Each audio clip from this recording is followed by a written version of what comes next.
Margaret Koolman of Soul Astrology. The chart we're looking at this month has a very strong pattern which has been with us for a while, but strengthened by having more planets involved in it at the moment. The pattern consists of what we call a cradle of aspects, where Mars is in Libra on the right, opposite Uranus in Aries, with blue and green lines, the trines and sextiles, linking in to South Node and Jupiter in Gemini and Mercury in Leo. And the pattern is of course completed by the T-square, where Pluto at the top in Capricorn is squaring both Uranus and Mars.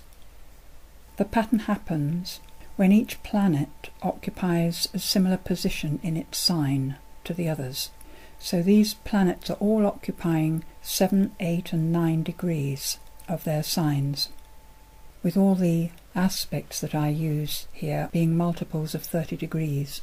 It makes a kind of crystalline pattern, a geometrical pattern, and it's as though each of these energies triggers the others.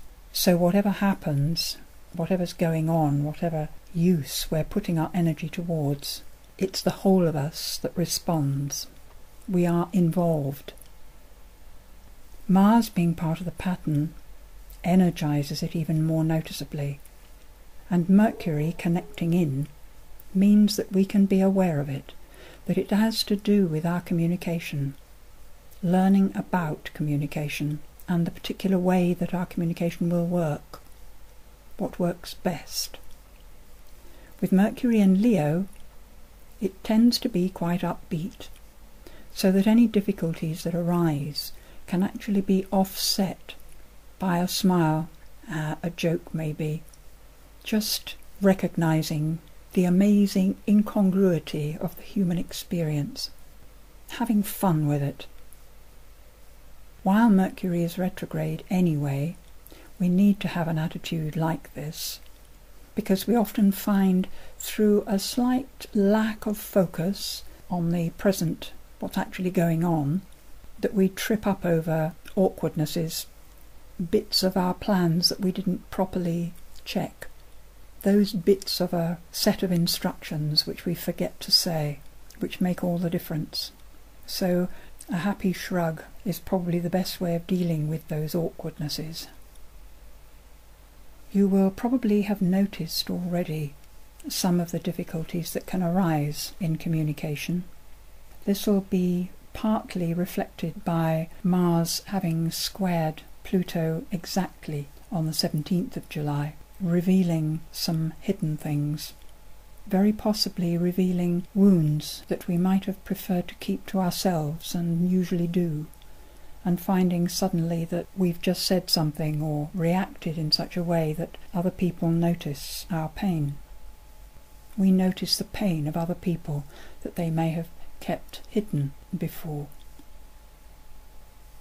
And around the same time, the Sun exactly squared Saturn.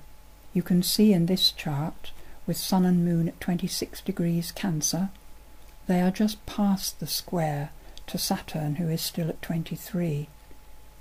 So this is something that we've experienced in the last few days.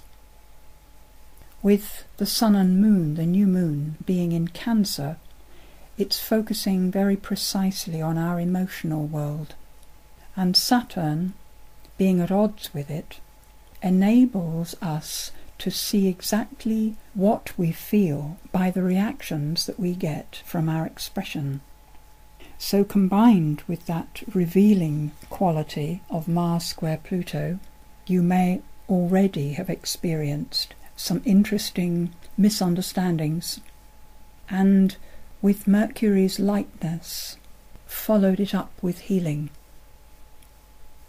The important thing is to remain in communication, not to shut the doors.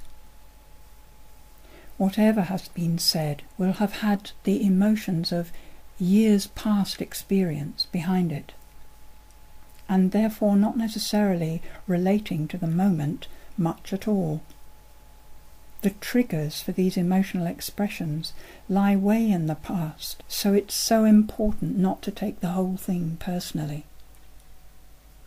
An important thing is to own up to how we're feeling in any of our relating.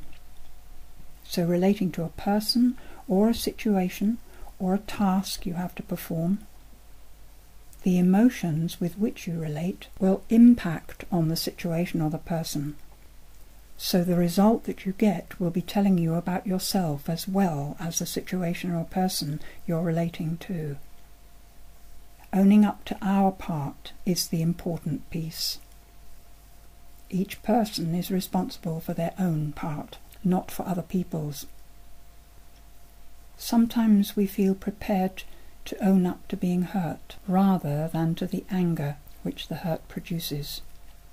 Sometimes it's easier to own up to being angry about something than to be hurt by it. So the honesty that's required needs a lot of personal inner inquiry. This weekend, from the 19th right through to the 24th, there's a ripple of effect which involves being able to stand back, take our own part, and recognise our autonomy, moving towards recognising our own wounding and the wounds of others. And the best solution always is to call for the support and healing of spirit. The astrology of that ripple starts exactly at the new moon itself, with Mars opposite Uranus, standing back, being able to be ourself in relationship. And it's followed at the weekend by Mars quincunxing Chiron, at the same time that Mercury sextiles the Mars.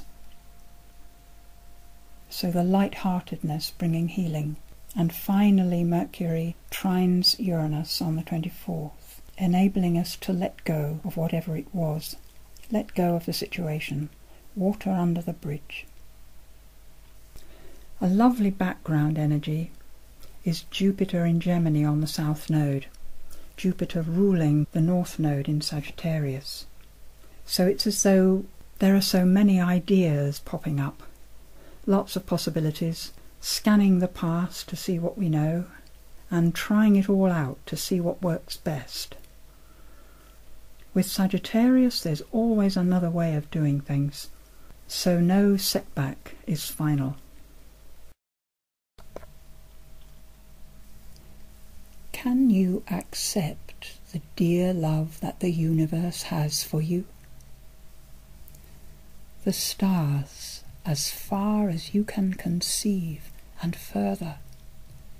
The enormity of the sun, the sweet coolness of the moon, and all the preciousness of plant, grass, and tree, the very rock and soil you walk upon, all is imbued with love's living flow, as is your wonderful body itself.